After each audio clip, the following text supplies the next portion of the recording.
Good morning, and thank you for coming to talk about Bill 2.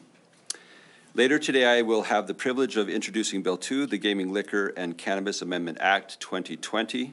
This legislation is about modernizing aspects of the Act by cleaning up complicated and unnecessary requirements, making common sense updates, and clearing the way for responsible drinking in parks.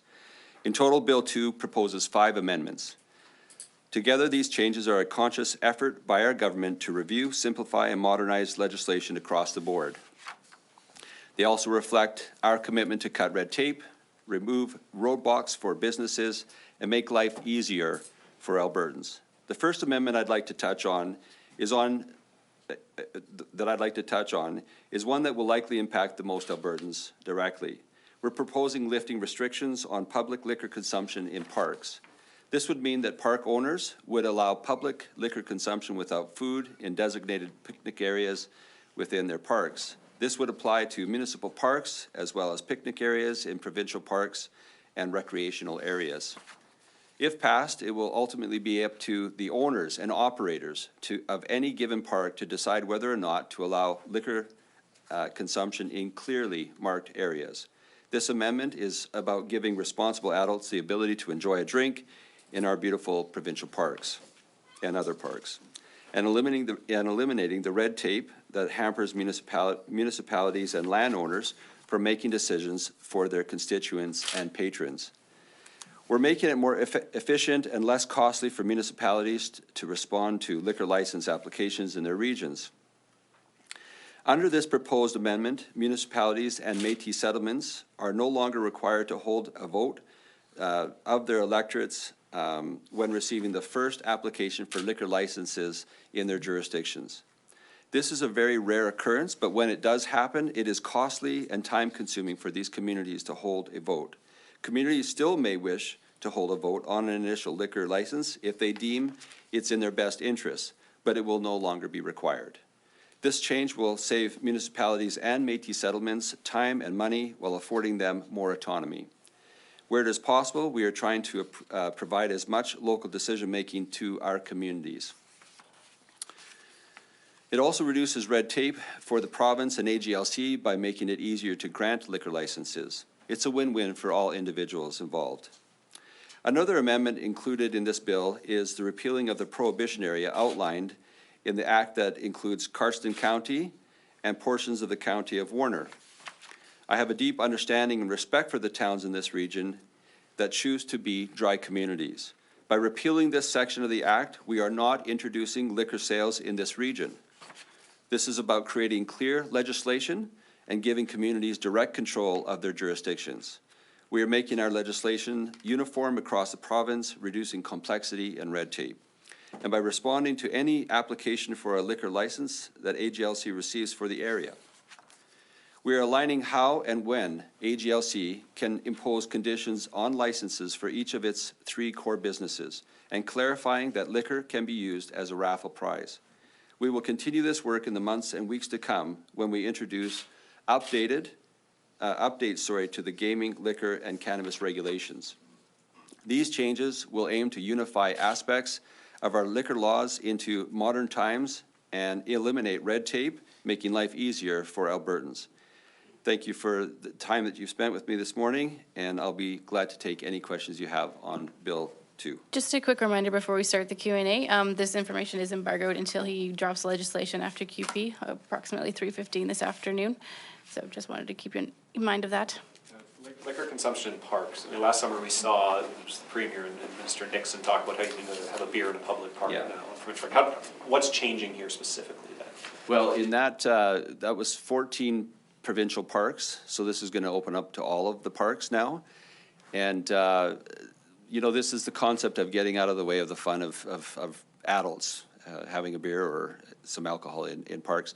The regulation also stated that you had to have food with it, so this is actually taking away the need to have food with your alcohol. We don't think that we need to be prescriptive on adults. We think that we actually trust Albertan adults to make good decisions. There'll be some people that make bad decisions, but we have laws for that. Conditions on licenses extend the ability for AGLC to impose conditions. What does that mean? Sorry, what exactly is that about? Yeah, so we also have a responsibility to make sure that there's safety within our communities and within Alberta. And this is actually just allowing AGLC to, rather than wait for an infraction, to be able to be proactive if there is evidence that some establishments are causing some problems or doing some things they shouldn't be doing. This allows them the right and the ability to make changes to that license. Help me out here. So there's no actual violation required, and you can impose conditions on the license? So what's like an example of something that would be bad behavior but not a violation? You know what, that would actually be more of a technical question. Do we have someone here that would like to talk about that? Go ahead, come on up.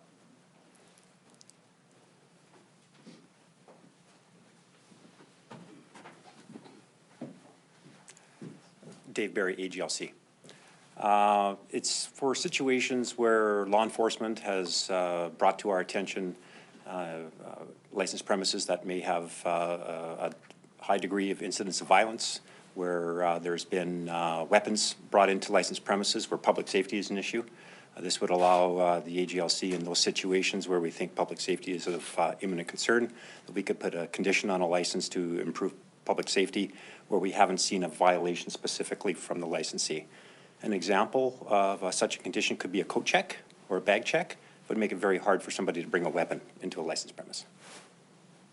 And are the establishments allowed to do that proactively if they notice there's people bringing guns and knives into the store? Absolutely. So this is a last resort thing where we work with the licensee and try and encourage those types of safe practices and business practices to reduce incidents of violence or risk to patrons.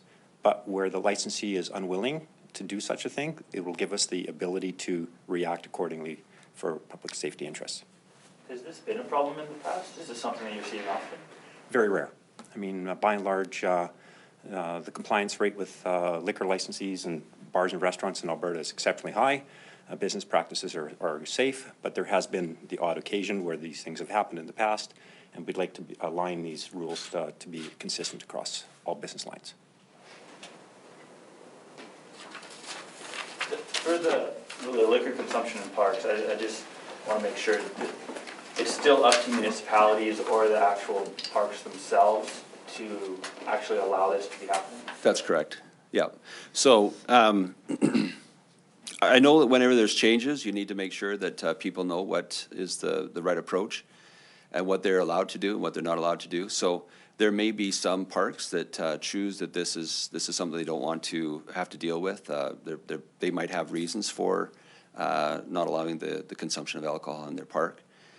So they would have to clearly mark that on a sign so that people know that you can't do that here. The parks have decided that. Again, this goes back to a conservative principle of trying to be able to allow local decision-making. And this is kind of the overarching goal that we're trying to achieve here.